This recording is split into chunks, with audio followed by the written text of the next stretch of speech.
ಕಾವೇರಿ ಸೀಮ್ಯಾಗ ಕನ್ನಡ ಮಣ್ಣಿನ ಮಡಿಲಾಗ ಬಂದಾನೋ ತೇರ್ನಂಗ ತಂದೆಗೆ ತಕ್ಕ ಮಗ.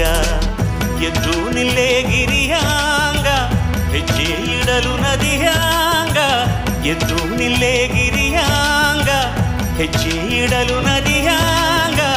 ಚೆಲುವ ಚೆನ್ನಿಗ ಕಾವೇರಿ ಸೀಮ್ಯಾಗ ಕನ್ನಡ ಮಣ್ಣಿನ ಮಡಿಲಾಗ ಬಂದಾನೋ ತೇರ್ನಂಗ ತಂದೆಗೆ ತಕ್ಕ ಮಗ.